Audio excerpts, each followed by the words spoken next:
morning and welcome back to Reaper Pro Tips with me, your host Anne, and disembodied hands, Quindy, Justin, and even John. How are you guys? How are you guys? I see hypes. I see many hypes. Many hypes. Lots and lots of hypes. My hair is all over the place today. Whee! Just like my brain. My brain is all over the place too. Ah! We're gonna make sure that Ratty's got a good tail today, and his little paws are highlighted, or her little paws. I kind of think it might be a her. Hey, Clavicus, thank you for the resub. 22 months. Awesome. Let's see. We're just going to mix some ratty colors. Renews Heraldic. And I'm going to grab... where's my Rosy Skin? I have Rosy Shadow. Rosy Shadow is actually a good start on it, too. Let's do that. Let's do Rosy Shadow with a little tiny bit of Heraldic Red. Once again, when you're doing like fleshy pink parts, you always want to mix a little skin tone into them. This is a good tactic to cultivate. Oh, and I figured out who we're going to paint after this, although I haven't prepped her yet, so we can't start her today. So if we finish him, maybe I'll go and do more on the bust. But we're going to do this lady. Since this is our Bones USA slot, we're going to do Eladril Starbloom. Because I like her. I think she's cool. And I think she'll be a good piece to paint. To replace our wizard with. So yeah, she'll be fun. Hope you guys approve.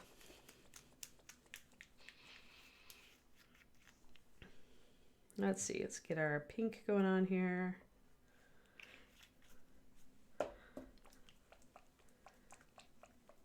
you approve, Quindy? Do you approve of Eladril? We'll definitely finish Mr. Wizard today, so. Awesome. Quindy must approve. Hey, Kariniko. I feel the need to order more brushes. I know I don't need more brushes.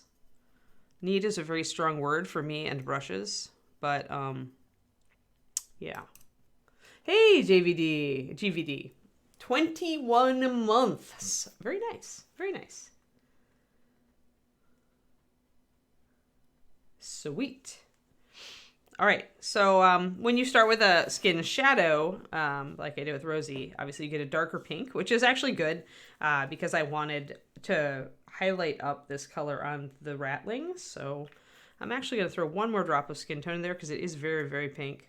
I want to mute it out just a little bit more. You could also add a touch of purple if you wanted to, but I think that's a good color for a rat tail. So, sushi. Ah, so jealous. So freaking jealous.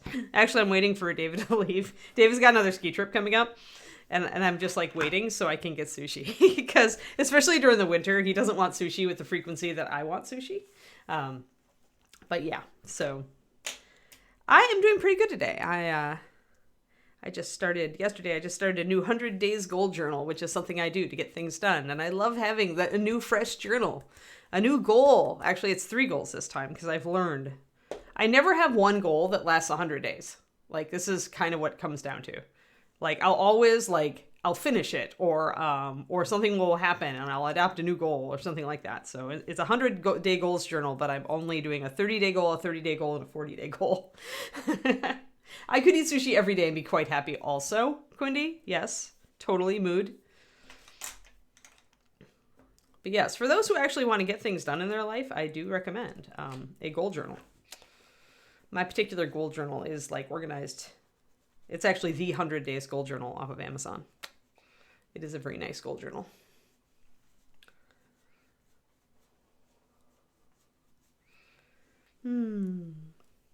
There we go. All right, so let's re-base coat our Ratty's paws. I kind of wanted to put a little bit of a stronger pink on here, so this is going to be a kind of a re-base coat.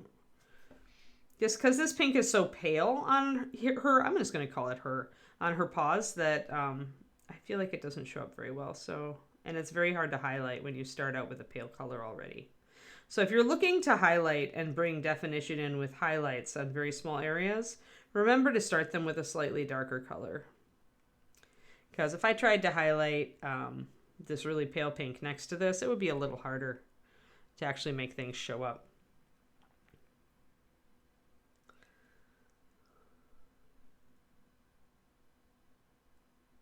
I like cucumber rolls. Actually, I prefer my sushi wrapped in cucumber instead of rice, but that's the low carb part of me.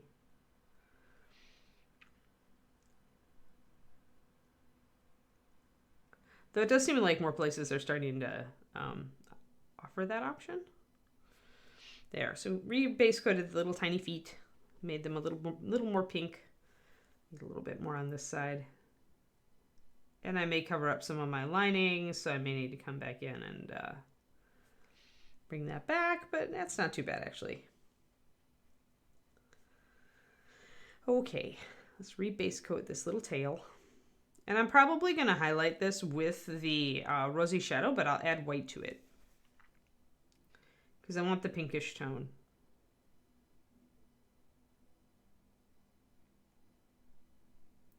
Obviously, when doing these small details, having a brush with a very fine tip is a plus.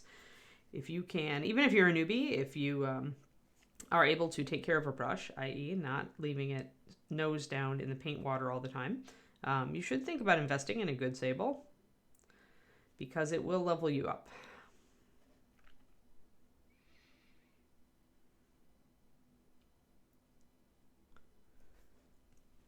So coming around and just accentuating the pink a little bit more here.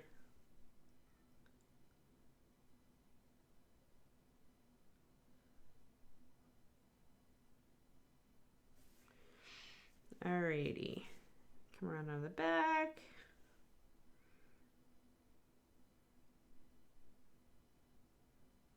Get the little tail, make sure I've gotten all the little tail and little ears. Cause so cute. So cute. Little pink nose. So cute. And little paws. The paws are pretty good, so I'm just going to put a little bit more pink on the bottom parts. There.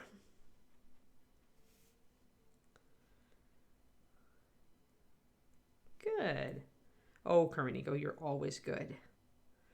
And I'm actually going to take some of this pink and I am actually going to add it to the tip of his nose since we kind of did that with him to bring some color to his face. So like if I do make a diorama with the cat dragon caught in the tree, the Christmas tree, I'm totally going to like have him having like dropped a glass of champagne or something on the floor. So he's like totally like tipsy, and that's why the rat is so peeved at him. He's trying to cast never spell cast while drunk, like should be. Friends don't let friends cast spells drunk. Should be a thing. Alrighty. There we go.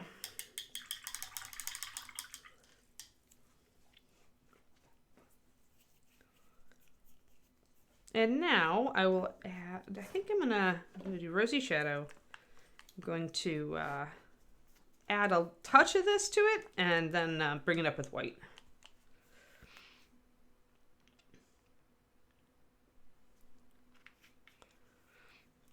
So I'm super jealous because one of my dog friends just got a new puppy and I don't have a new puppy yet. She's a Kiri great granddaughter. So I'm double jealous. And if I can find puppy pictures, I will totally, actually, maybe I can find a puppy picture. One second, have to look, have to see.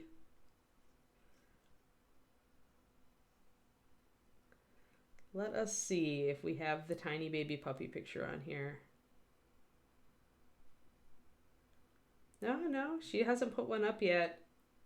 All right, well, no tiny baby puppy pictures, I guess. They were on my private messages, so I can't find them. But she's adorable. I'll tell you that. She's a fluffy one. She's not a smooth coat like Kiri was. We call that plush. We'll see if I can find it. It's probably in my messenger.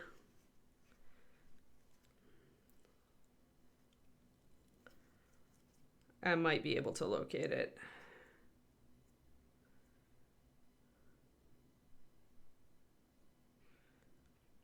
If I can find it fast, then you guys get a puppy dose. How about that?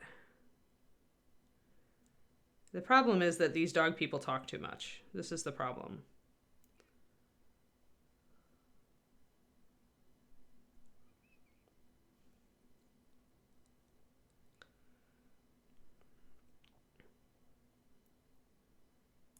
Oh, I'm almost there. I'm almost there. Almost there. Puppy. It's the cutest puppy video ever, so if I can find it, you guys are in for a treat. Man, these people talk. Aha, there we go. All right, all right. This is Kiri's great-granddaughter.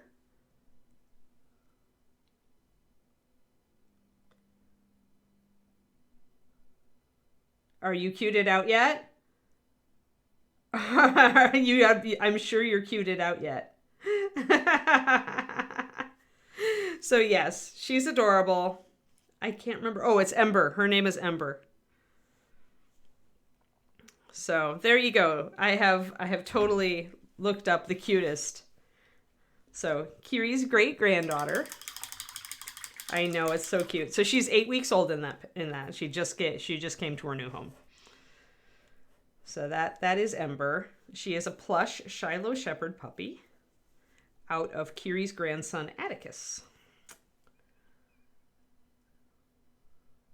Or I should say by Kiri. By is the male and out of is the female.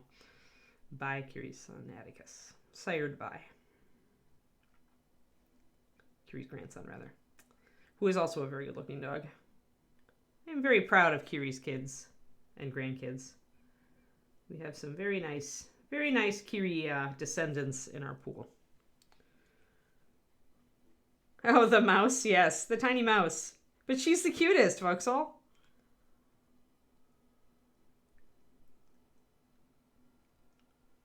And she's really peeved. She's really peeved at her wizard.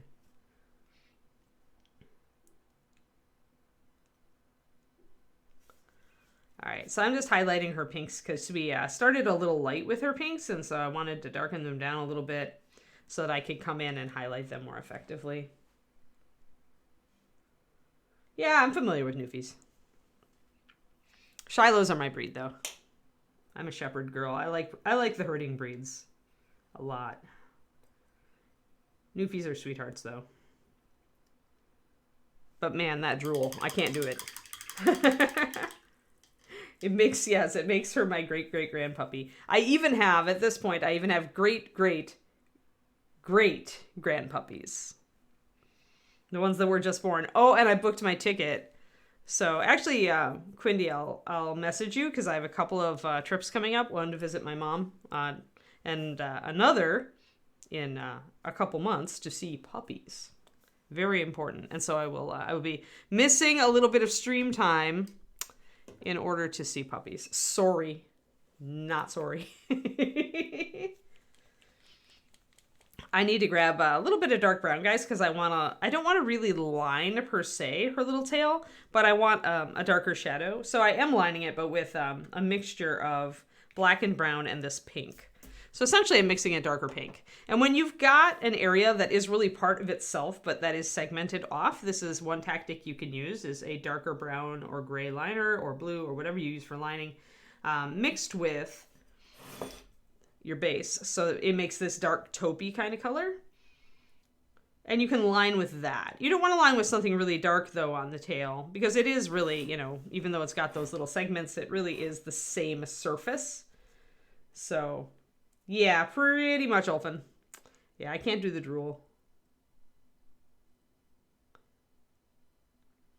That and I like an active dog with some drive, so I enjoy my...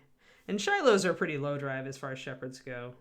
They're closer to couch potato than to high drive, but the great thing about dogs is that there is a breed for everyone, or a mixed breed for everyone. Doglets come in all sorts of flavors.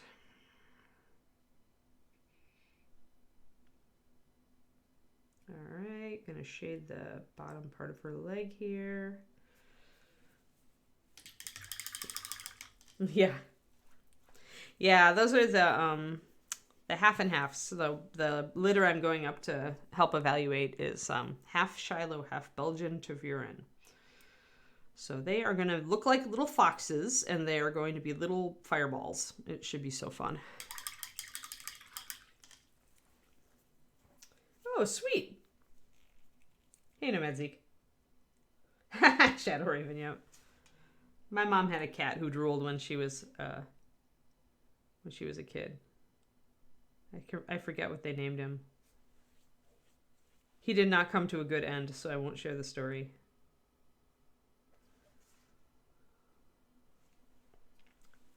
Did a little bit of darker lining there. I'm going to shade a bit. And when you're looking at little details like this, like on the underside of stuff like this tail, I mean, your initial, urge might be to just kind of gloss over it, and that's fine. If it's a gaming piece, it's not like you have to paint the undersides of things to a decent standard. But if you're going to enter it at like ReaperCon or something, don't just leave it pink and don't shade it or anything, because attention to detail is one of the things that painting competitions will look at you on. That said, because this is not a competition model, I'm probably not going to do anything on the cover of the book down here, because you really can't see it from the front or the side, a little bit, but it's all in shadow. So I'm just kind of like letting that go unless I get really ambitious today. Might get really ambitious. You never know. Yeah. Yeah, I don't want to share sad stories on the morning stream. It's just not a good tactic. And it's just not. So let's just say puppies and kittens. Yay, puppies and kittens.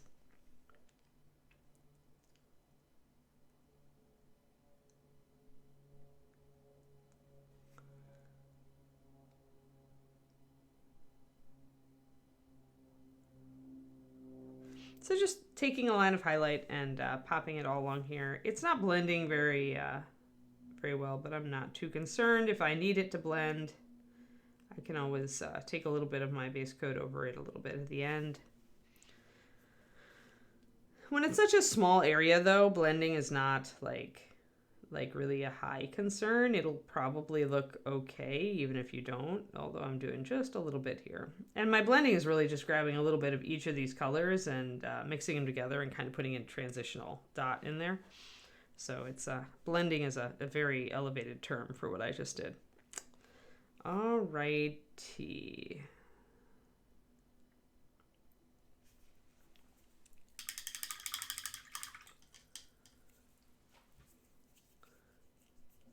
Thormel, it's not like worth entering isn't even the question. Like ReaperCon, you should always enter because it's not you against anybody else. All the judges will walk around and like they'll assess your model and they'll kind of give you a rating, like certificate, bronze medal, silver medal, gold medal. And like that, essentially what it does is it gives you kind of a groundwork on like where you are in your painting journey. And then the next day you can walk around, find out who your judges were and actually talk to them and find out like, okay, so what's the next thing I should work on and stuff like that. So that's the value and do enter, because it's like a huge value of going to ReaperCon is actually putting in a model that you feel is like, one of the best you've done, and then getting honest feedback and getting kind of a direction on what some of the next techniques you could work on will be. So that's why you should always enter. Everybody enters. Little kids enter. Seriously, enter. Oh, cute marble. We were talking about drooling cats and how they came to bad ends, and so I decided not to share my drooling cat story, and Shadow Raven also declined to share his. We decided that it's a happy morning, not a sad morning. There is enough sad in the world. Unless you have like something where you desperately need to commiserate right now, then you can feel free to share, but otherwise let's keep it upbeat, folks.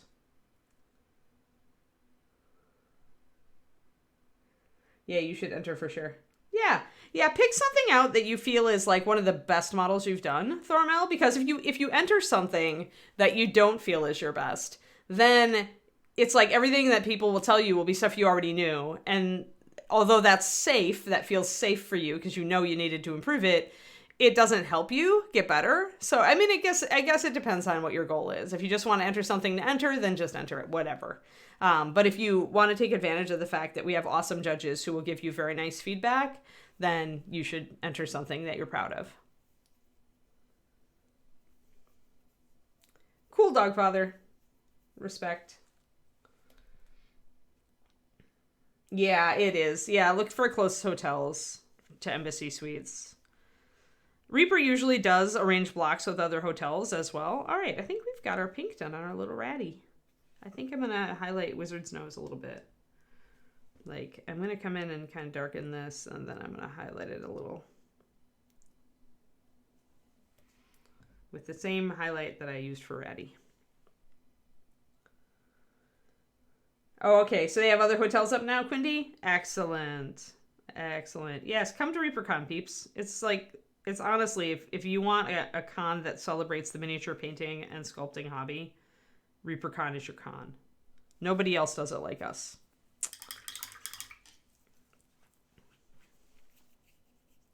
Alrighty. Excellent, excellent, excellent. Look at that. We have, and now we just need to do this. Yay! And highlight this cape a little bit. Actually, I think I'm going to highlight the cape a little bit. It originally was a blue liner, I believe, and we all love blue liner. So let me find where I stuffed my blue liner, and then we'll all be happy. Yay! There we go. But whenever I want a black on a model where I'm doing all blues, I reach for a blue liner and use that. Yeah, I'm sure. Going the Airbnb? Yeah, that makes sense, D. Clearman. Yeah, for sure, Thoromel. Well, and I mean, if you go to ReaperCon, there's all sorts of painting classes, right? So it's kind of like cool to like, if you're looking at doing that, it can really help also to get that judge feedback on some of your next steps and integrate that with the things you learn in class. And if you don't get into the classes you want, because they do sell out fast, then remember, you can always walk around to all of us painters where we're sitting at the tables, and you can ask for feedback. You can ask for a critique. And we may only have time for a short one, but we will totally do it. Like, that's why we're there. We get very sad and lonely when you guys don't talk to us. So you should always come up and talk to us.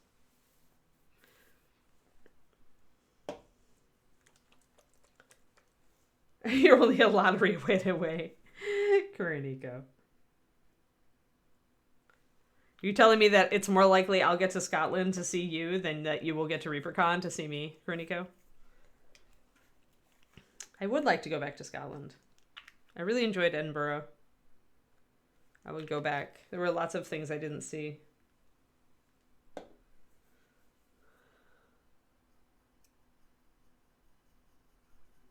All right, so I've got this blue liner, 3 drops of blue liner, 1 drop of white makes a very, very pretty soft gray blue. I'm going to use that just to highlight this dark blue a bit. And don't pet the artists, but speaking to them is highly encouraged. Yes, what D. Clearman said. Please don't pet us.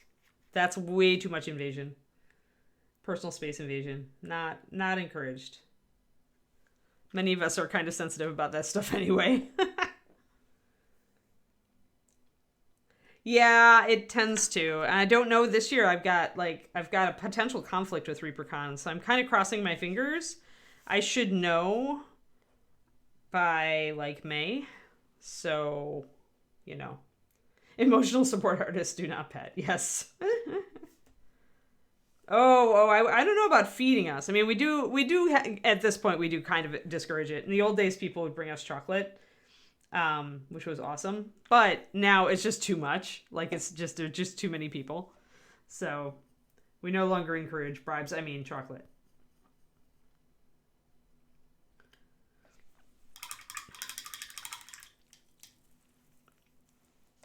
But yeah, so hopefully my friend's thingy does not coincide with ReaperCon.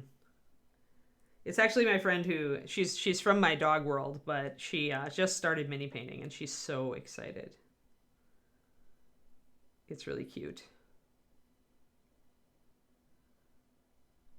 I think she may have caught the bug from me. I didn't try to give her the bug. She got into D&D, and I think that's what did it.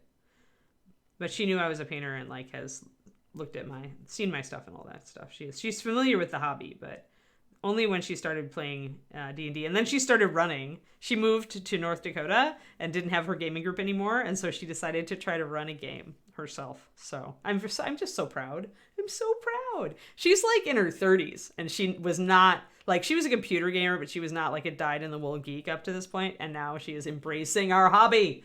I love it. Love to see it. Do not pet the cranky painting fossil. Ah, red links. That's such a good... Okay, I need painting fossil. Need painting fossil t-shirt.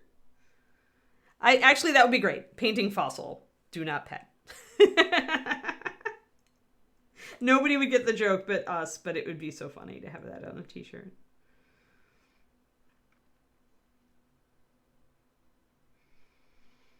And I'm usually not cranky at the con. I just get very tired after a certain point. I'm very, very tired because there's so many people, so much going on. It's much nicer now because I'm not responsible for stuff like I used to be when I worked directly for Reaper. So it's a little better. There. So just reblocking in that nice dark blue to make sure I have a solid coat. No, 3 pounds of chocolate is right out. I'd like to keep my svelte figure that I fought hard for. Thank you. I do not want to be the weight I used to be. So 3 pounds of chocolate is a no. All right. So we're just going to kind of block in. In fact, since I just rebase coated this, I'm mostly just going to wet blend this. I'm going to get in some slight highlights here on the top. You can see those highlights coming in. And then I'll kind of blend a little bit more down here.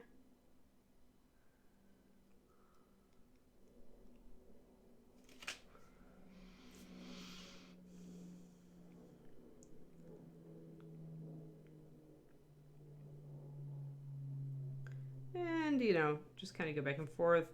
When you're doing when you take a color like Blue Liner, which is pretty transparent, and you add white to it like I did for a highlight, it's hard to blend that. So that's why I'm doing a wet blend, because that's a cheaty way to do it.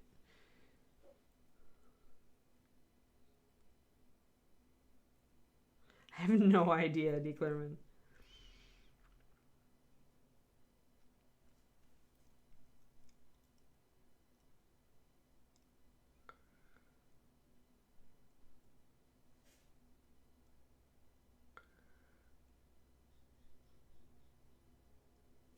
And I've got a bit of a particle in my paint here, so I'm going to just bring my knife down, take it right off.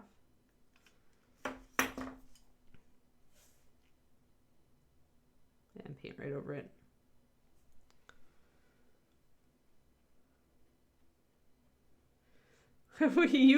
Somebody could totally make a ribbon. Painting fossil fan. Painting fossil fan, or just painting fossil. We need a painting fossil with a T-Rex head, because T-Rex is my spirit animal.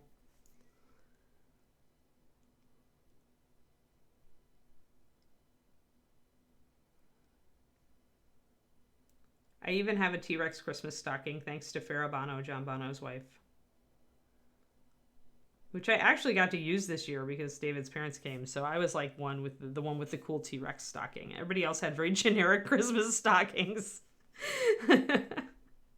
Or maybe it wasn't cool, maybe it was weird, I don't know. They're the same as far as I'm concerned.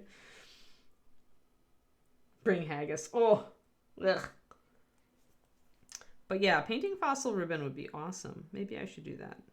I always think about ribbons, then I forget about them until until the last minute, and then I'm so sad that I didn't do a ribbon. Because so many painters are awesome about like doing ribbons for their fans, and I'm like, I need to do this.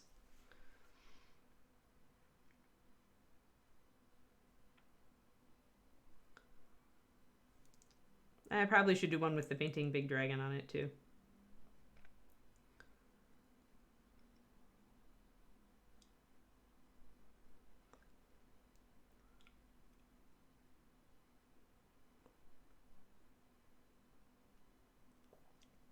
All right, so just bringing in some of these folds, bringing them out here. They're narrow and they're kind of drapey, and so it tends to look like just a succession of lines. I'm gonna kind of put them together a little bit up here on top where these two folds kind of broaden out and merge. Which will break up that appearance a little bit. Once again, I'm going to do a little bit of wet blending here because it's so hard to make these blend otherwise.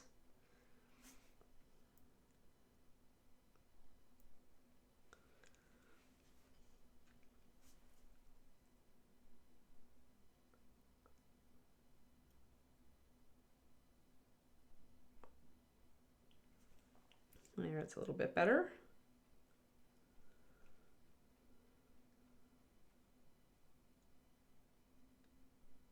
Oh, nearly done. Yes, Miss Dimp is doing a T-Rex face that's a painting palette, or T-Rex skull that's a painting palette. I think that's the best. We can use that, and we can put a painting fossil thing and do T-shirts.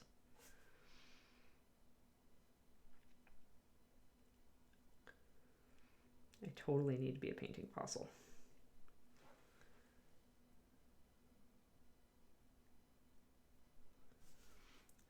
But then I need to like do a variant with grumpy painting fossil, do not feed, you know, that would be cool.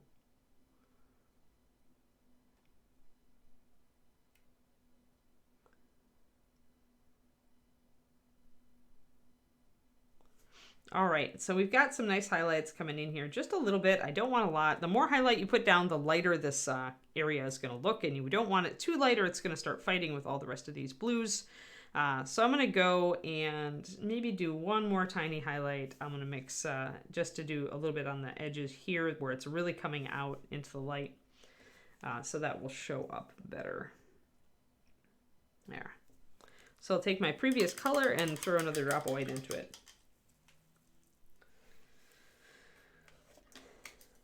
Yeah, there's enough people who like Scotch around the painting community.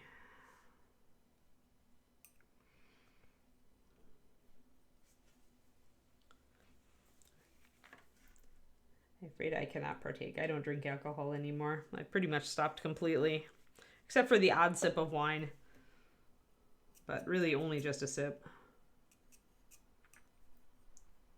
And sometimes I can have a beer because it's low alcohol, but otherwise I am the... It's just funny because I didn't drink till I was like 26, so now I'm on the other end and I'm stopped again.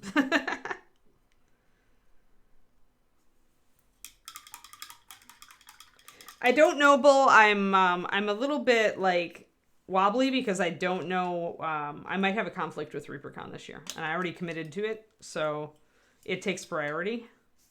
I'm hoping not, but I should know by May if I'm able to teach, but that may be a little late. So we'll see. We'll see. All right, so this is a very much lighter color.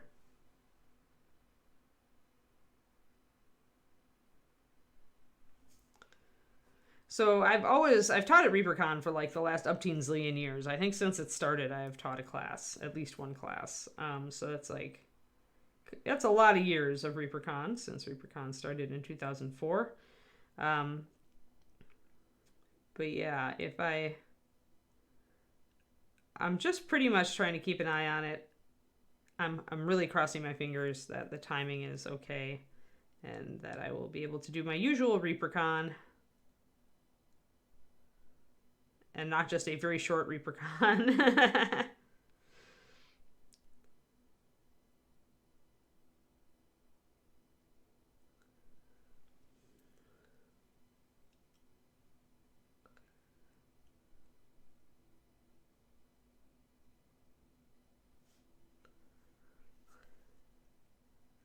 Yeah, the Kinder Eggs. I remember from when I was a child, actually when I was really little, I was like 3. I have a very strong memory of this, of one of my friends actually choking on a lifesaver. They had to rush him to the hospital.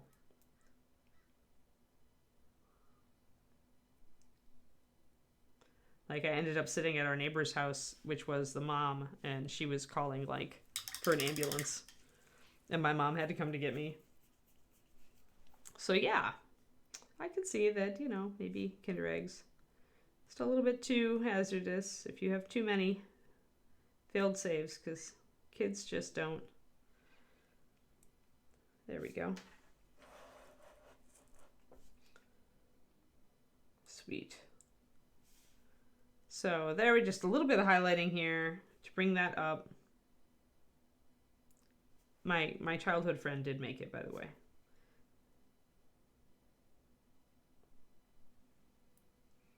Once they get stuck in your airway, they're not going to melt, Pendrake. When you get a fresh lifesaver completely centered in your airway, the good thing is you can still breathe through the hole, right? But the bad thing is you're really sucking for breath. And because you don't have a lot of water in your throat, one hopes it does not melt. They had to go and actually go down his throat and get it out.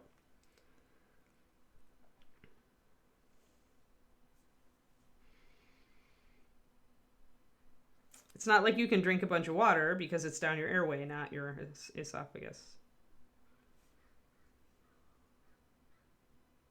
It was a fluke accident to have, he just tried to essentially swallow a whole lifesaver. Because kids and wisdom saves are not high. Yep. Yeah, I don't think he would ever do that again, but we moved and I fell out of touch, so I don't even remember his name.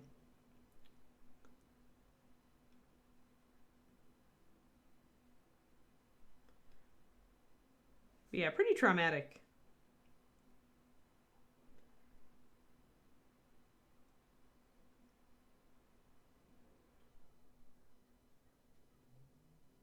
There we go. So we got some nice highlight coming up on this side where the cape is coming out into the light. We've got a little bit of blockiness here that I don't like.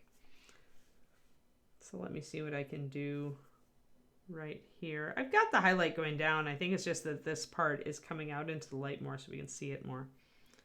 So I may just leave that. It's actually showing up as rougher on camera than it is in person, though I think I'll glaze a little bit of it. This is a Bones USA. So Bones USA is very, very high quality plastic. It's not styrene, but it's not quite PVC either. It has probably the same resolution and detail as resin.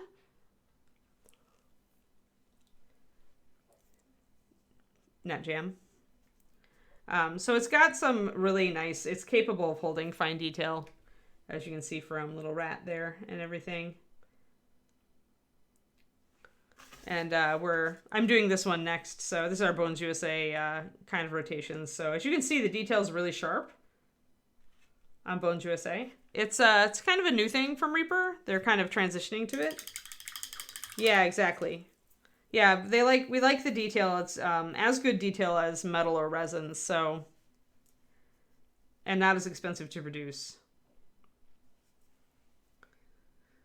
And Reaper's always kind of been about trying to, you know, offer a lower cost alternative for getting into the hobby, so. Yeah, Bones USA is cool. We do a rotation of models, but I always have at least one Bones USA. The other Bones USA we're working on right now is the bunny, is our hair folk. So she also is Bones USA.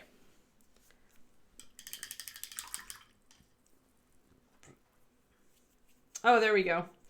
Thanks for the YouTube video, Quindy. So there's a video about Bones USA there, NetJammer. Alrighty, I'm gonna go and start on this gold then.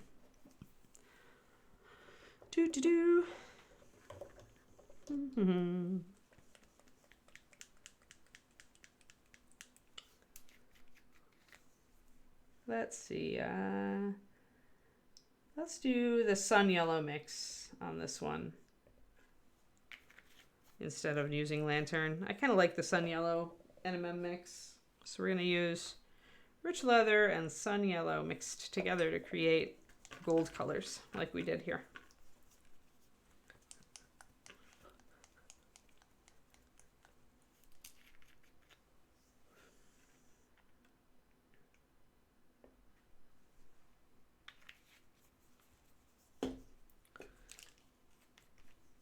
So first we're going to start with rich leather with just a tiny bit of sun yellow in it.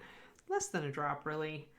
With lantern yellow, I would use a whole drop, but with sun, because sun has white in it, I don't want to take this color too light or too opaque. So I'm going away from that.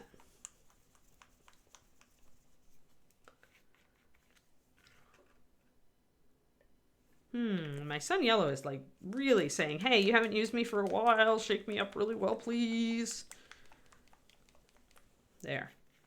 Sometimes the yellows are like that when you haven't used them in a long time. All right, much better. Sun yellow has stopped being silly.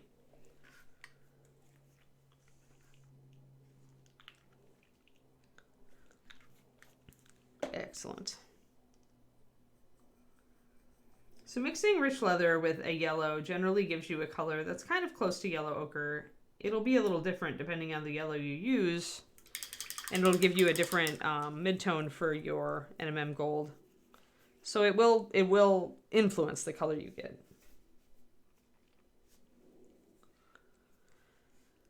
So I'm going to take this rich leather color.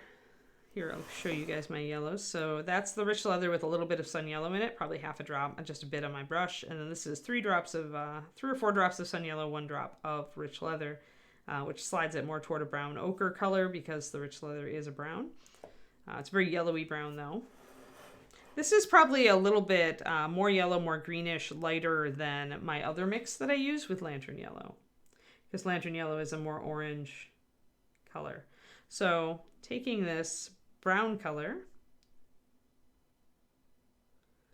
and popping it over my white underpainting, which ensures that it will show up nicely. Without the white underpainting, there is no hope in heck that we would be able to see all this design very crisply.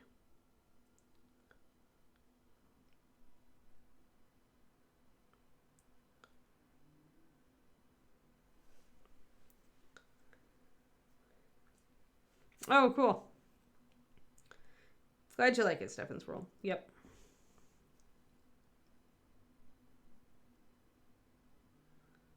Yeah, I probably should finish that model at some point. I'm going to be almost finishing it.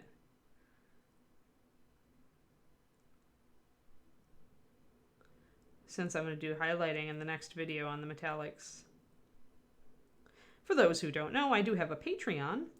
It is patreon.com/paintingbig, all one word. And I've got like 3 years of content, all different tiers, meaning that at this point, if you sign up for a higher level tier, you get a crap ton of content because I do at least 1 piece for each tier every month. So it's a lot for your buck at this point. And I love my patrons because you guys keep me going. You make it possible for me to do all this streaming and videoing and PDFing. Oh my.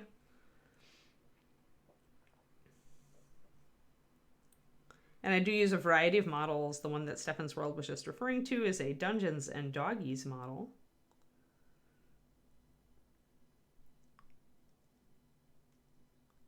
I try to vary it up as far as manufacturers. Even though on this stream, we always do Reaper.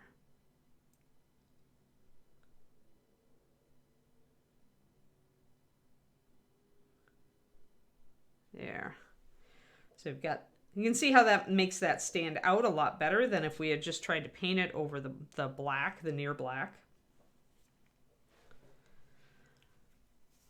But the husky that Stefan's World is talking about is, I always forget her name, but here she is. Like, we're working on metallics for her armor. So she's very cute, like all the Dungeons and Doggies and kitties and catacombs.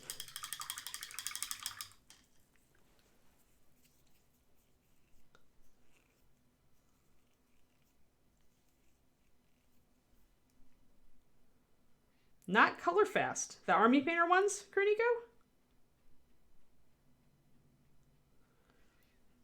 I am amazed that they went that direction, if so. Because if those bleed, that means they're using dyes, at least partially. They're using inks. That's what that is. Which amazes me that someone would go in that direction these days, if that's so. I mean, it is the way to get more intense colors, or it's one way to get more intense colors. But it does have that downside, which for me is a pretty big downside.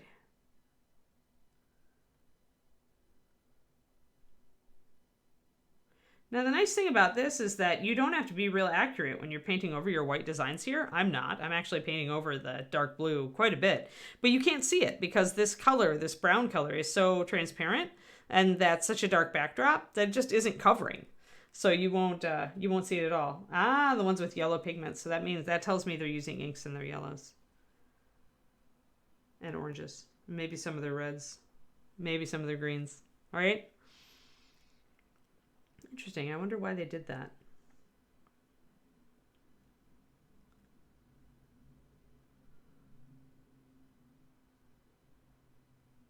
But Army Painter is a fairly young company. I mean, they've been around for several years now, but I don't know how advanced their knowledge base is on what they do.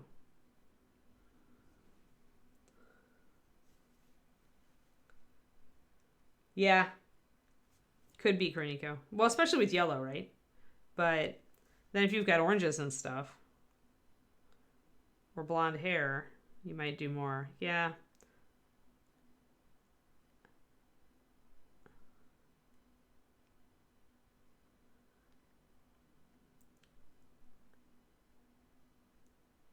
Yeah, it may have been that they thought that, especially with yellows, that it was unlikely people would paint over the top, and it was an easier way for them. Oh, I didn't finish mapping in that freehand. I need to do that. Well, where is my white? Can't finish doing this if I haven't actually finished the design.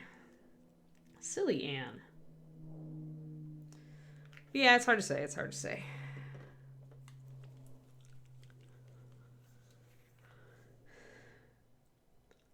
I mean, I hate to say this. I always hate to give GW props, but they really did do it right. It's expensive, but they did do it right.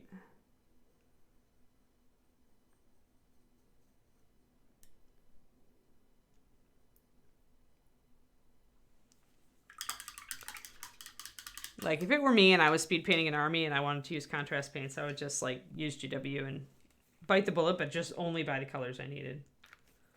And keep my color scheme pretty, limited.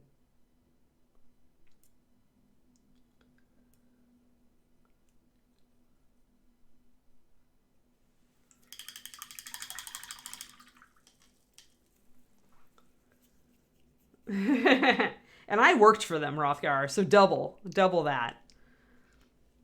I was at one point, actually at 2 points, I was employed by Games Workshop. Once at their headquarters out in Glen Burnie, which was where it was at that time, and once at one of their stores in Chicagoland.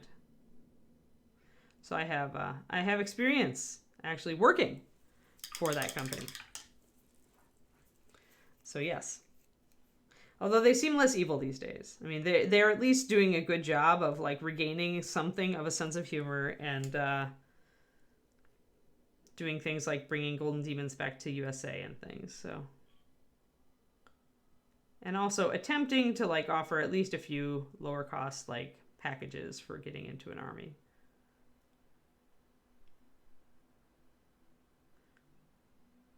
GW's big problem now is just that they're, controlled by shareholders. Which is what Ed always said is, like, when you answer to your shareholders, you can't, like, do things like lower prices because you will lower profits and your shareholders will hang you up to dry. So sadly, the old evil GW shooting prices sky high has kind of locked the new, less evil GW into keeping those prices high. Not to make excuses for them, but, you can't. There's never one side to every story. This is why it's good that Reaper is not a publicly traded company. And if Ed has his way, it will remain that way. Employee owned.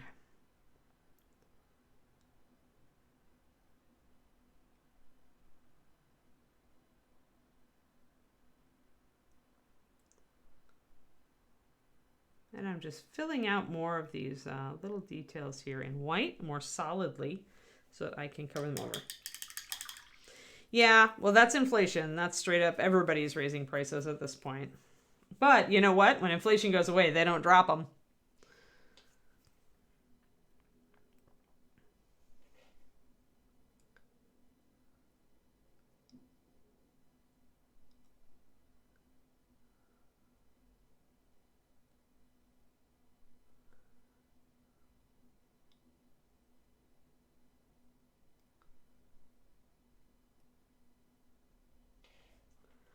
There we go. So kind of trimming up those little white things. Yeah. Yeah, I mean, whenever you've got anything out there, any paint product, there's going to be somebody who takes that thing and does cool stuff with it. So it's always worth like trying a couple of them. But the thing to remember also is that some of those people on YouTube are going for the clicks. And although they may turn out amazing results, they may turn out even more amazing results when they're not using that product. So always remember, there's a double-edged sword here with YouTube videos. And be aware of who's sponsoring what. Just like you should always look at a research study and see who actually paid for it, you should always look at like the YouTuber and see who they're sponsored by. And take that with a grain of salt then. It doesn't mean that it's not a good product. I mean, just because they're sponsored by X and they're, showcasing X's product on their stream doesn't mean that X's product isn't good.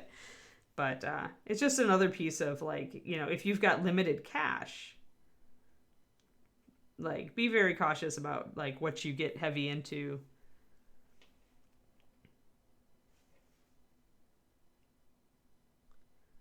And I always test things. I always get just a couple of colors and kind of try them out. I run them through their paces.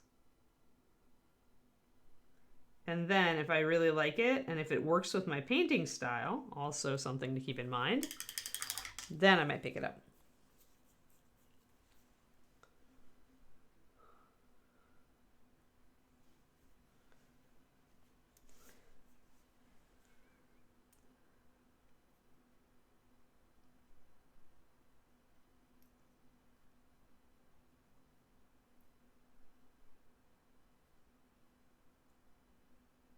Yeah, we won't go there, Rothgar. I don't want to talk like politics, really. Sorry about that. Sorry about introducing this subject.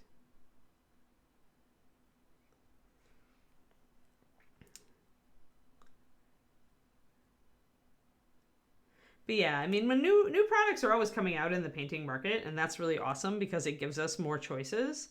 And for things like contrast paints, if you have always struggled with washes, but you really enjoy like using them in your painting process, then that's great because it gives you more options and more ways to explore using those. And they're all going to have different strengths and weaknesses. So it's good to ask people about their experiences and to look at YouTube, but it's also really good to just like get a couple of bottles and try them out yourself.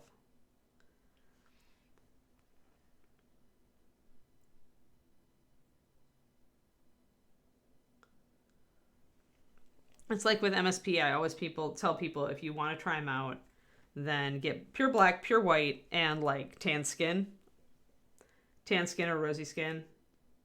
But I think tanned is more versatile. Like essentially try one of the skin tones and play with those. Maybe a red, like blood red or heraldic, and maybe lantern yellow. Some of the higher coverage yellows we have are really nice. Play around with those and see if you like them. Keep in mind that MSP is very different from most hobby paint lines today that go for coverage more than anything out the gate. Our paint is just has a thinner body to it so that it is really good for glazing, layering, washes, and all those other thinned paint applications that we all do. It's not going to feel as thick and goopy when you use it, so there is definitely a bit of an adjustment curve when you are used to another thick paint line and you move to MSP. But it's always good to just get a few colors. Yeah, that makes sense, Zystis.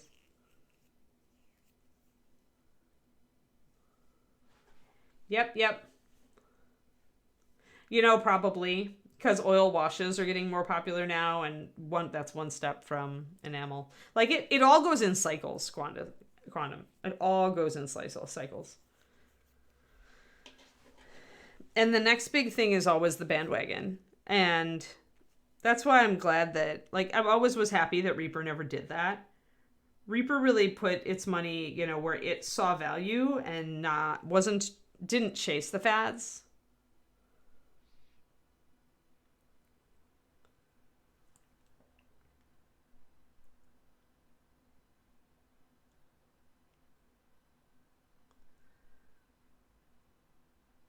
And I mean, it's not that the fads aren't like valid painting techniques and painting materials, because, you know, they used to call NMM a fad. Some people still do. I'm like, at this point, 20 years later, I don't think it's a fad. I just don't think so. But there's always stuff that's in and exciting.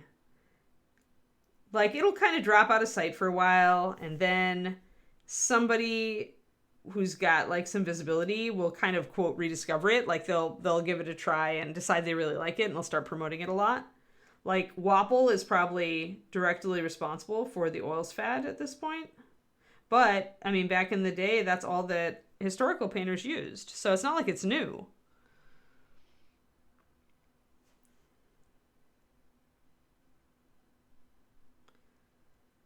It's good that we get this kind of cycling of different materials and techniques and new things coming in and novelties and, you know, stuff I consider like color shift kind of a novelty paint, because it's like you can get some cool effects, but it's a very limited application. It's not like you'd ever use it on every figure you did. And it definitely shines in very specific ways. But all of these things are still valuable and fun to play with. As long as it keeps us excited about our hobby and makes us, you know, engage with the fun of painting, then it's all good.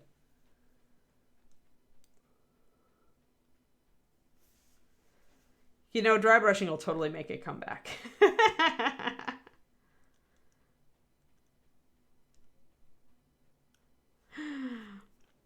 Alrighty, let's get some of this. I grabbed some black and brown earlier for mixing the pink shadow here, but I'm going to use it to mix the shadow for our NMM gold down here.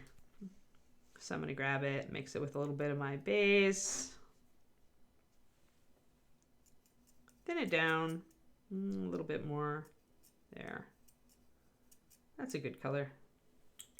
And the color is... I need my big black base. It's fighting me. It doesn't want to come out. It doesn't want to come out to play. I have to move it over here. There we go. Now you can see the color. So that's the color. That's this rich leather mix down here with black and brown.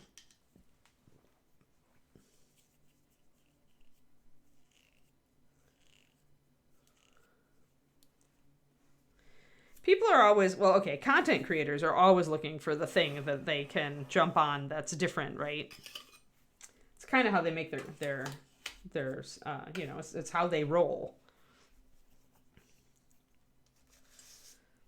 I seldom do. Like, if something comes up and I can think of a way to show you guys how to use it that's different from everything else out there, like if you are on my Patreon, you can search for color shift. I did do one video where I showed color shift, and I showed it being used in a particular way with underpainting, because I thought that was something that I wasn't seeing, that I always thought that color shift paints would be very good for. And so I decided to do a video on it. So it's that sort of thing. It's like, if there's a new thing out, a new, like, you know, kind of thing that's hot, if I can, in using it, like show you kind of a different way to use it, then I will do that. But I won't like just do a video on X because X is hot. You don't have to ever worry about that from me. So you're just bringing in this dark brown to just make a little bit of a shadow here in the fold. You can see that. Hey, Crows, thanks. 10 months. Dang. You're almost to your sub-anniversary.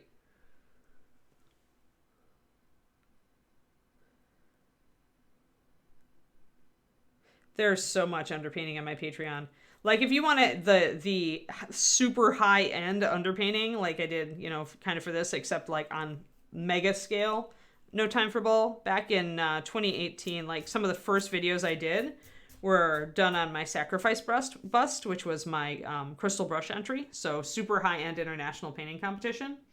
And I show underpainting for the freehand, and I show underpainting for the cloth texture. 2 different videos. I think they're the $10 level. It's like end of 2018, beginning of 2019, I think. But those are like, it's like my old setup, so maybe like not quite as good camera and stuff, but still kind of like, as far as like super mega high end usage of underpainting, going beast mode, as one of my patrons called it, that's probably the definitive one. But I think I don't know if I've done like an underpainting recently. Maybe I should. A lot of my other stuff, like freehand, if there are any freehand videos, I will show you underpainting, just like I did this, because I always do underpainting with my freehand. Always, because it's the way to make your designs stand out more. So as we speak, I am blocking in more shadow here, again, wherever the fold gets deeper. I want the highlights to stay in line with the highlights on the cloth here. But yeah, underpainting is something I use all the time, like on everything, every single technique almost. Like the cloth here is an exception because with blue-gray especially, it's very easy to layer up texture without underpainting. So I didn't do underpainting on this model until we got to the freehand here.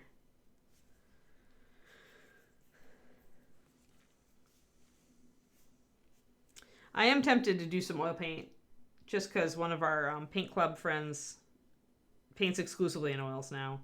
And he kind of showed me like his take on it, and it made me go, oh, okay, that sounds reasonable. So maybe I'll try it after all.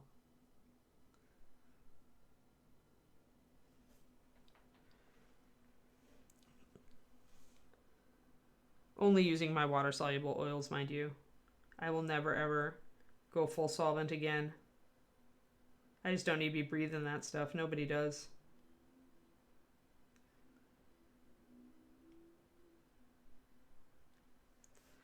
So, okay, so darkening, see how that brown just darkens down the shadow, and that's what we want to see. And now we can go darken down that last little bit. Now we can go back and highlight.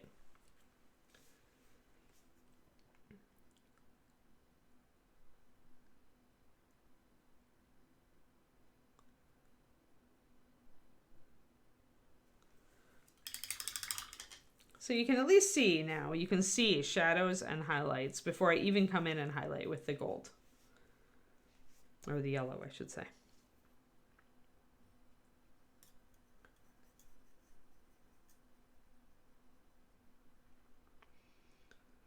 Yeah, the sun yellow definitely gives us a more brassy yellow to highlight with. It's not as golden as using a lantern because it has yellows in it that are green shade yellows instead of orange shade yellows. So it's a colder yellow, and that makes a more brassy effect. That's why when I'm going for very warm NMM gold, I always use lantern yellow. And we'll see how well this covers, because I've thinned it a bit, and yellows are notorious that way.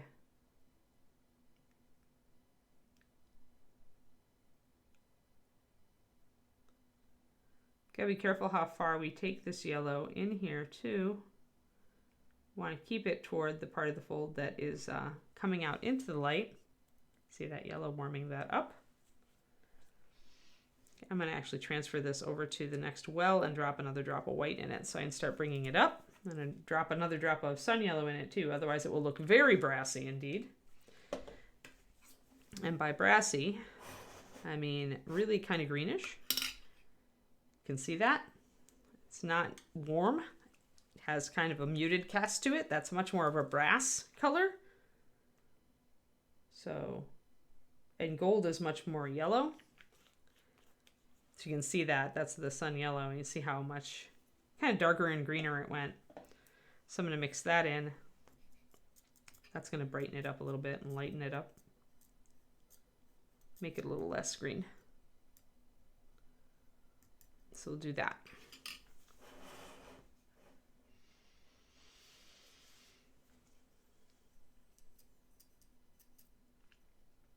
And I need to thin that a little bit because put a bunch of white in it, and that's going to mean it's very, very much leaving brush strokes.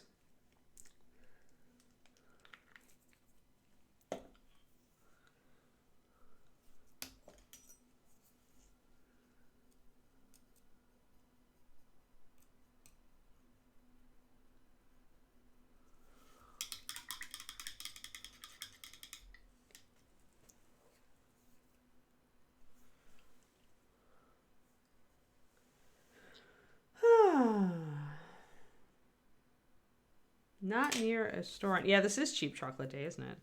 I have lots of chocolate. We got so much chocolate for Christmas still, and we're just like, we hid most of it, and we just get out a new bar or a new package, like when we run out of the previous package. But like, we still have like truffles and crap left over. So we did not have to buy any chocolate for chocolate day, i.e. yesterday. I made a steak last night, though. They had nice looking ribeyes at the store when I went, so we got Valentine's Day steak. And I have leftovers to use for steak and eggs.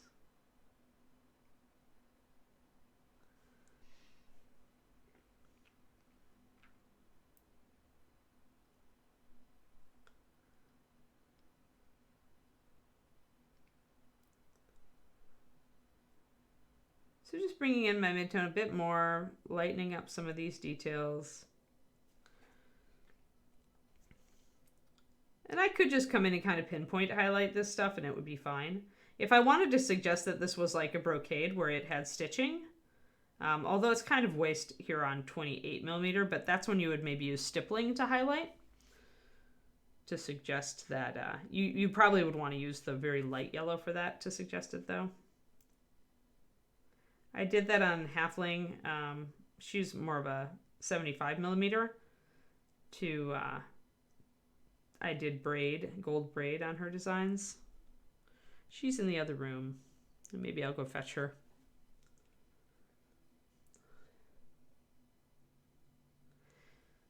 Yeah, I've just been cutting back on calories. So, but I also can't eat a lot of it. So I feel you, Shadow Raven. So bringing up that highlight on that outer edge really makes the cape look like it's catching the light.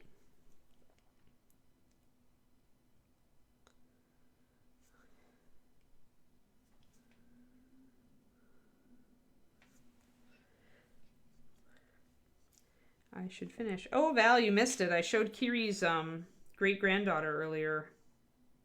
A video of her. She was very cute. A friend of mine just got a Kiri great-grandchild as her new puppy. She is gorgeous.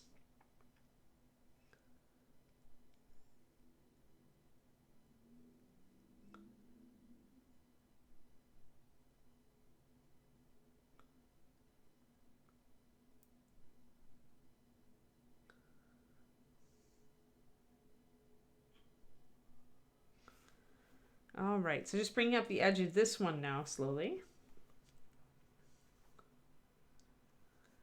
It's cool. People can hate Heart Day. I think we should rename Valentine's Day People Appreciation Day. And we could show our appreciation for everybody. There are plenty of people in our lives that need appreciation that are not Valentines. So I think I'm all for stealing Valentine's Day away from the corporate entities and awarding it to people I appreciate, of whom there are many, including all you guys, like Super Hearts. There. So bringing up that highlight more and more along the edge really brings out the look that the cape is like rippling in the breeze and catching the light here.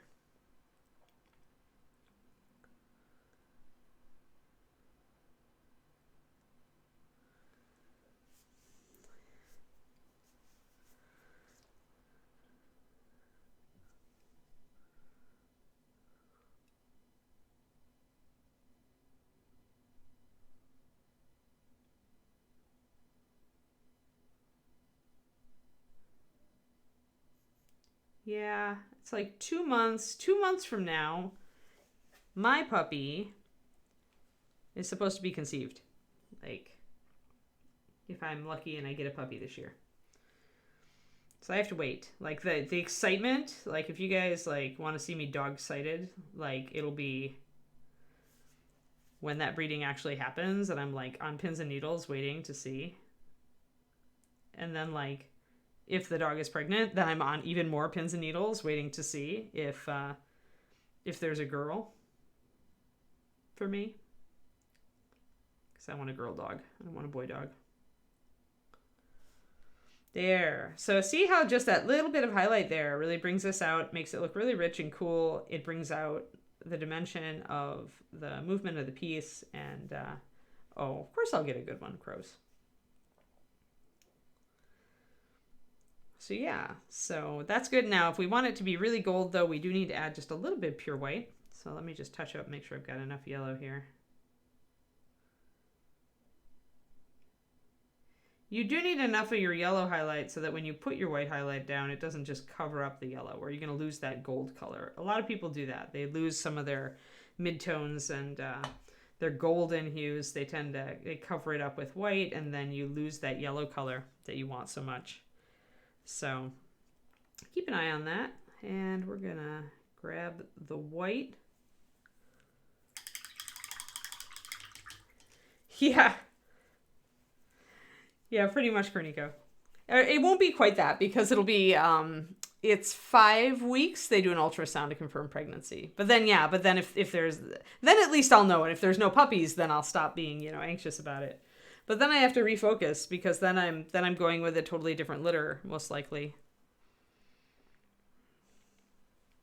Yeah, my hair is like all over the place today. Jeez. Crazy. But yeah, so it'll be nerve-wracking and exciting. Thanks, Chromatic. Yeah, we're just finishing up the freehand here. We're getting to the end of the stream. I'm going to put a pop of white. Because if you want it to look like gold thread, it needs to be suggested that it's reflective. So that little pop of white really helps bring that up. Catch the light.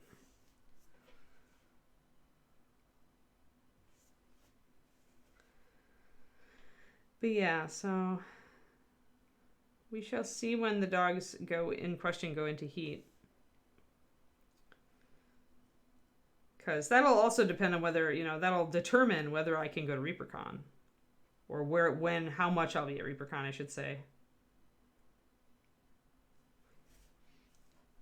If I have to go north to do a puppy eval, then I'll be a day at ReaperCon. I probably won't teach. I'll just do the award ceremony. Which would be like the first year I'd have missed it, or missed part of it, so I think I could deal with that. It would be sad, but it would be happy. I'd be getting a puppy. So there we go. So just see how that little white, the pop of white, can bring in a little bit of extra.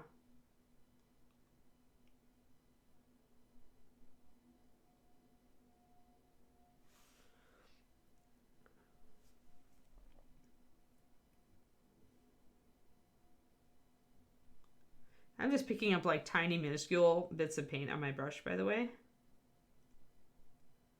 Like most of the time here, I am very much just like dipping just a very tippy tip of my brush in, because I already have some paint loaded onto it. I can get away with that. Normally you wouldn't want to do that, because it would, you need enough paint on the brush to keep your paint wet while it travels to model. That's why small, really, really teensy brushes are hard to use. There we go. There's some light. Yeah. I've flown puppies before and had fine experiences with it. Kiri was flown to me, and so was Leo, and so was Thorn. So Blazy was born in-house. So only one of our previous four Shilohs, had to, travel to me, but they flew. And I have actually put puppies on planes before. The key is really like how long is the flight, and also knowing your airline. Some airlines have a very good reputation with puppies and some don't. But I had a pretty good experience. Even so, I am probably going to drive to get this puppy.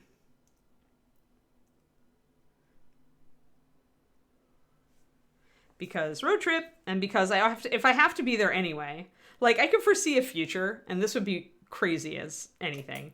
I could see a future where I drive to Fargo, do a puppy evaluation, fly to ReaperCon, do the ReaperCon awards ceremony, fly back to Fargo, and drive home with my puppy. Like, I could see that scenario. Like, that the dog is probably planning it right now to screw me over so that I have to execute on that. Like, I bet.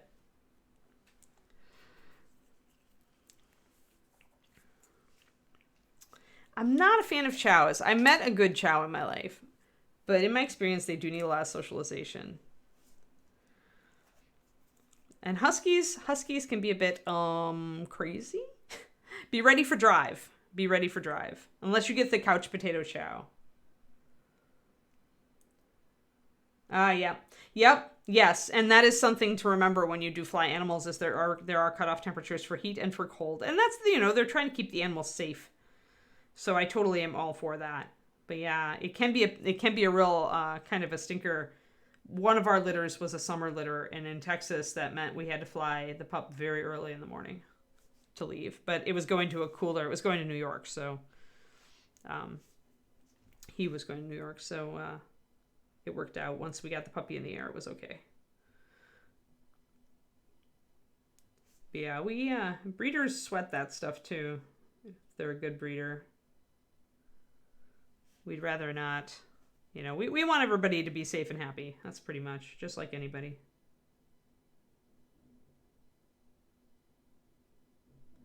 Alrighty, I think we've got a nice finish on this.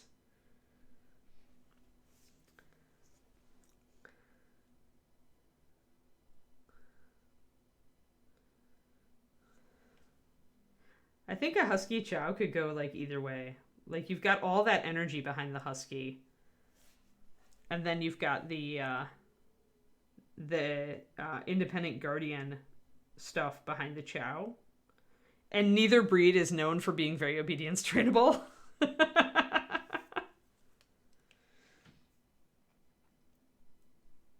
Yeah, and that's the other thing with cats. Although huskies have prey drive, so you'd have to watch that. If you're going to get a dog, Kurnico, you should go for one with low prey drive. A breed with low prey drive. Higher chance of being able to get on with your cats. Or a mix with lower prey drive. Alrighty. So there's that. Let's see here. Anything else I'm going to touch up? I'm going to touch up here. And then I'm going to put a dark rim on this base.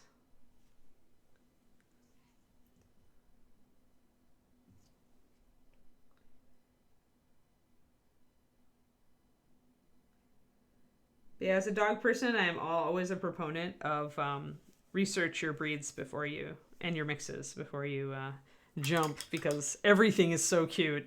It's so easy to make a bad decision.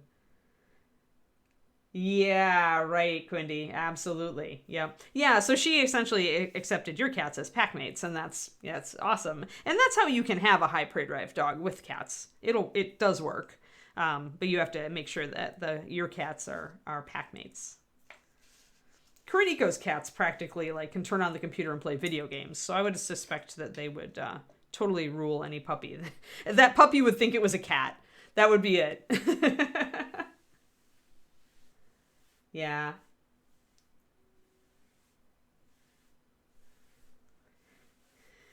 The problem with chows, and sometimes with guardian breeds, is just that people who get them don't understand that dog has that guardian background in its genes, right? And so you've got to socialize and train and that sort of stuff to get a good family member and a good community member. And often people just don't, sadly.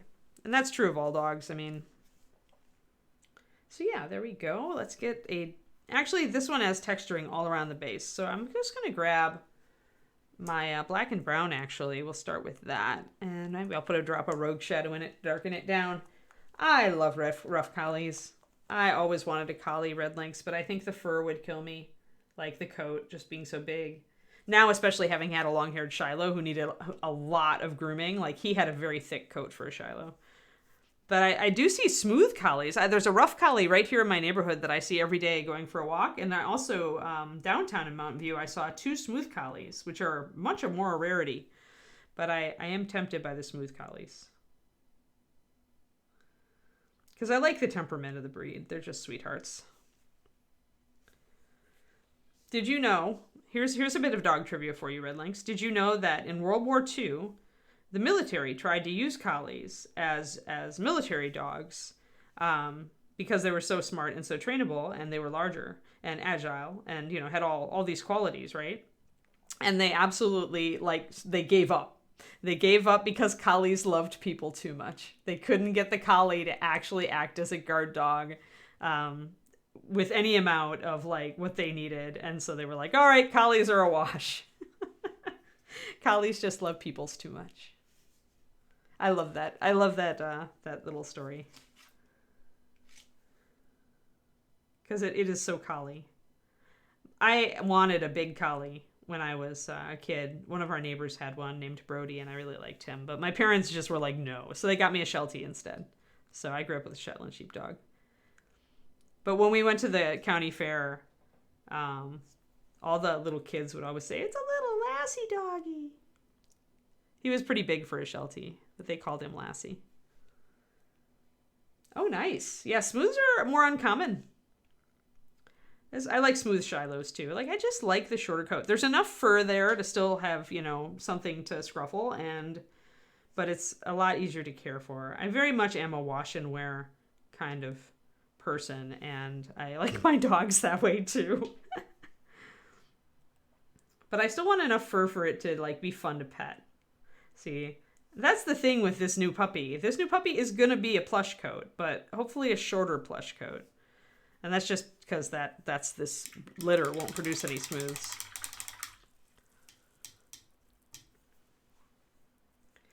Yeah, I mean, then it's just kind of seeing how the puppy reacts to you, right? Being a kind of a good judge when you meet the puppy or the dog, right, Thormel, and kind of assessing. And then you just have to be able to deal with any quirks and quibbles that come up, right, while you're raising the dog, and figuring out how the dog works. And I mean, it's good that way that you've been able to work with mixes, because I mean, it teaches you a lot about just dog, right? Just how to deal with dog, the commonalities of dog.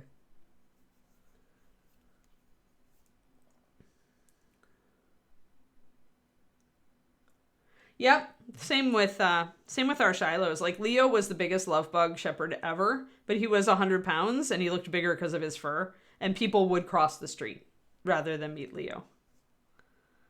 Which was sad because Leo always wanted to meet them. And I'm going to take this guy off of his sticky tack, which is quite sticky.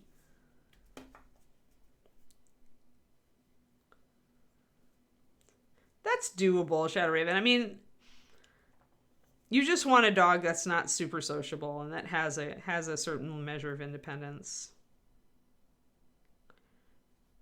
I mean, dogs are still pack animals, and so they will still, they'll always be friendly with you and your family. If you want them to be friendly to strangers, then that's just socialization if you have a more independent breed.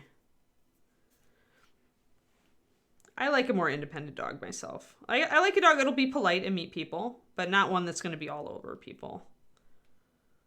I'm not a fan of the, dog who's like, oh my god, I love everyone. That's not my kind of dog. I loved Kiri because Kiri was just about perfect. Kiri would be like, oh, hello, you're a human. I will say hello. All right, I will go back to mom now. And that was pretty much what my favorite, what my ideal dog would do. So there we go. I'm just clearing off this and gonna paint the bottom of the base officially here. And he's going to fall over. And then I'll do my little signature. And then I'll just do I'll put a little bit of grass, static grass and stuff on it. Do a little bit of highlighting on the little texture on his face.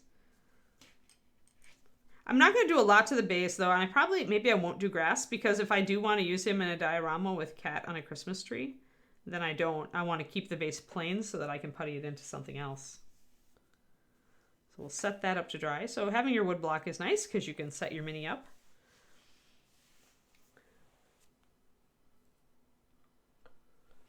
Oh my God, Irish Wolfhound, German Shepherd, yep. Yeah, it is. Actually, that's a really nice mix. I know a breeder who breeds those out in Vermont. Yeah, horror movie wolf dog, exactly. But so awesome. I would not, like, honestly, I would be pretty cool with our breed using an Irish Wolfhound for an outcross. I think that would be pretty awesome, actually. One of your cats is a dog in disguise. Yeah, I had one of those too. He would fetch.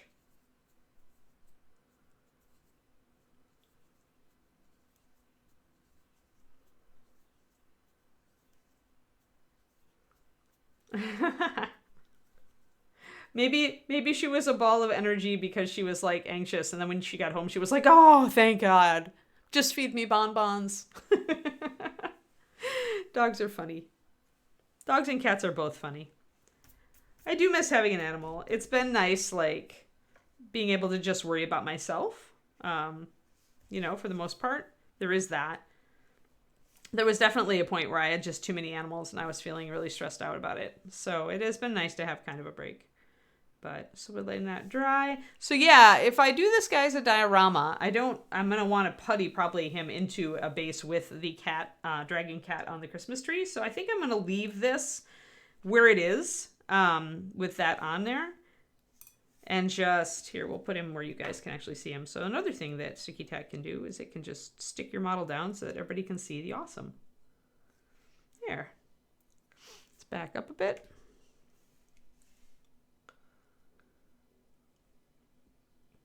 So yeah, there we go.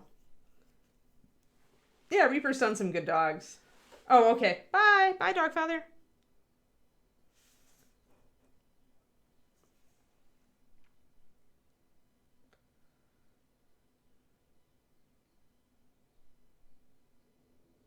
Yes. Yeah, that cat is totally a dog in disguise. It's like a dog's soul went into a cat body. All right, so we're going to replace Darius with a Ladril Starbloom. So that's going to be our next Bones USA slot model, which I'm very excited about. She's really cool. I'm really looking forward to painting her.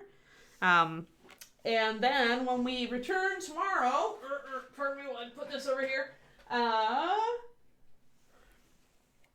We have the verdigris to finish up on Bronze Golem.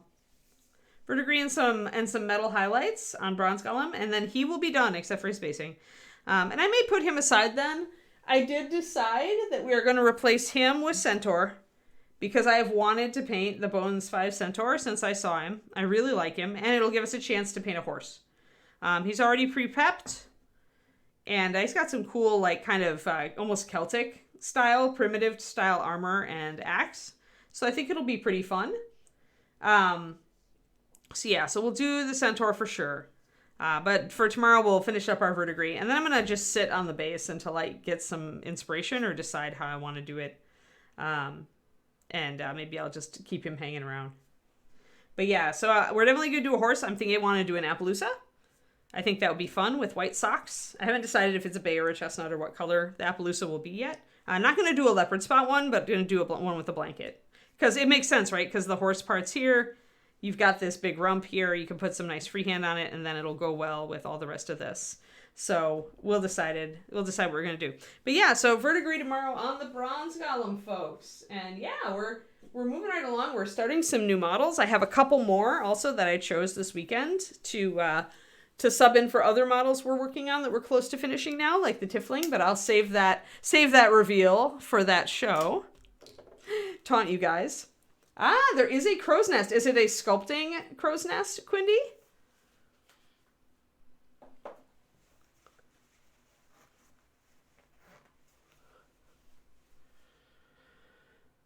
Yes, a sculpting. So Jason tries to teach Proctor to sculpt. Tries being the operative word.